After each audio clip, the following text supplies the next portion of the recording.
everyone and welcome back to another video. Today's video is about a shopping list of supplies you'll need to get when you're getting a new cat or a kitten.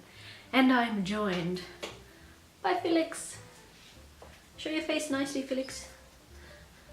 Felix! She's just woken up from a nap.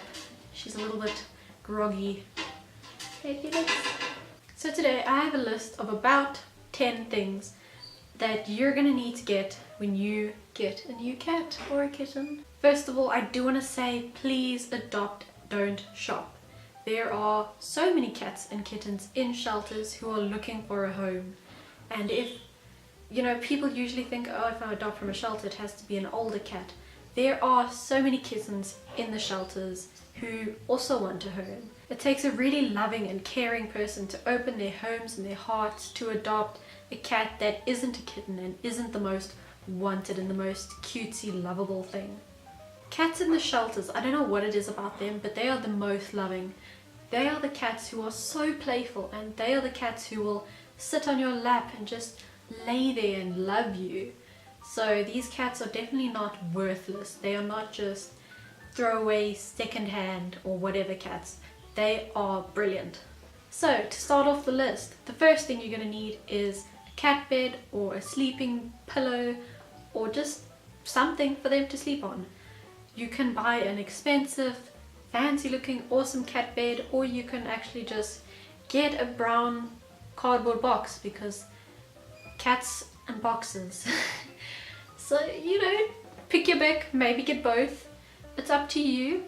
Or maybe you can get a blanket that's going to be like their blanket, but you'll put it across your bed so that if you don't want cat hair on your bed, maybe they'll, get the hair on the blankets.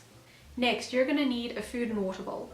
So you're going to need a food bowl and a separate water bowl because cats actually don't like having their food and water right next to each other. There are so many different kinds of cat and bowls and water things nowadays. You can get anything you want. You can get like a fancy water sprinkler fountain for your cat if you want, because cats do like fresh water. Or you can, I don't know, you can do so much. There's so much online. You can get a fancy ceramic bowl that's handcrafted by the gods, or you can just get a plain little plastic bowl. It is totally up to you. Next thing you're going to need is toys, and you're going to need a lot of toys. Get crinkly toys, get like toys that they can chase, and a variety of toys and a variety of types of toys, because then you'll discover maybe your cat likes these toys that make a noise, or maybe they like these toys that are filled with catnip, or toys that are, I don't know, something for them to chase. Every cat has got a little playful side. You just need to find which toys will be better for them. Next, you're going to need a cat carrier. So this is the little carrier that you're going to use to transport your cat from, hopefully the shelter, to your home, or from your home to the vet, or wherever. Get something that is big enough for your cat, get something that is sturdy as well, and that'll keep them safe. If thing you might need are brushes and combs. So this is probably going to be more towards the long-haired cats, but definitely, even if you have a short-haired cat, I'm sure they would like the sensation of being brushed and just groomed and that. And it's definitely a nice bonding thing with you and your cat, and it's a way that you can spend time with them.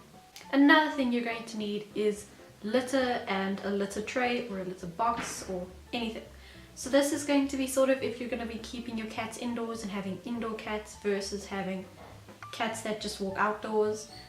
I'm not going to tell you which one you should do. I'm just saying that cats damage a lot of ecosystems, so do what you will with that information. There are so many options when it comes to cat litter boxes and the types of litter you can use and all these things. Just make sure you get a cat litter that isn't like harmful and these weird crystal thingies. I don't know, look for something that is natural and safe. Also, when it comes to the actual litter tray or the fancy litter box, and you get high-tech things nowadays. So there are, cats are very popular. You can search the web and you can find whatever you want. Whether you want a plain old like tray that's just a litter tray, or if you want those fancy boxes, that's up to you. And have fun with whichever one you pick. The next thing is very important, and that's to get either a collar or your cat microchipped, or just have both on. This is very important for if your cat gets loose or gets lost or anything of that sort.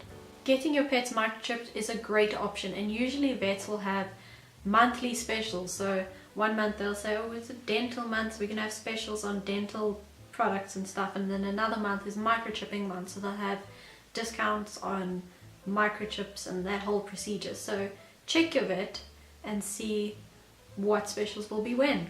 It might also be nice to do microchipping and get a collar, just that double safety. And also when you get a cat collar, make sure it's a safety cat collar, so cats can get themselves stuck sometimes.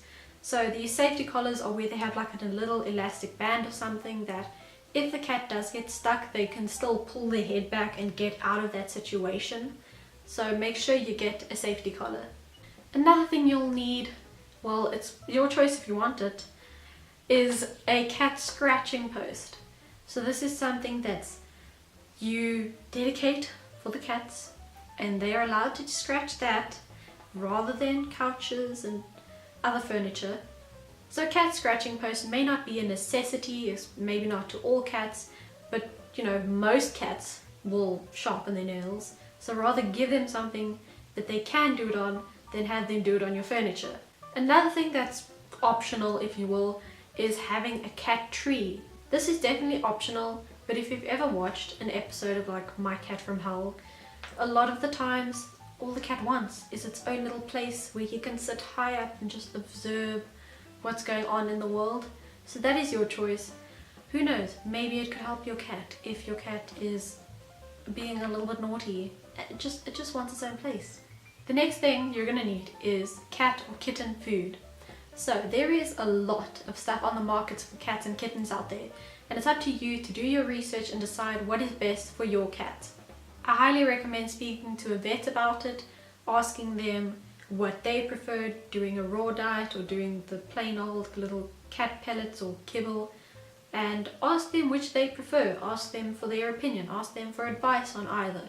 You could ask them, if I do a raw diet, like how do I go about doing it? Or ask them, what cat pellets do you recommend that I can buy that's of a good quality? There's also, at the vet office, they always sell lots of those vet brand cat foods, so you can always buy those. There is so much that you can choose from. Just make the best and the decision that's healthiest for your cats. So there you have it. Those are my 10 things that you should get, or maybe you can think about getting when you adopt a new cat or kitten. If you can think of anything else that I've missed, or just share a product that your cat particularly loves, leave it in the comments below. If you're thinking of adopting a kitten or a cat, good luck. And if you're adopting from a shelter, you are awesome. Thank you so much for giving these guys the opportunity to have a great life. Thank you so much for watching, and I'll see you in the next video. Bye!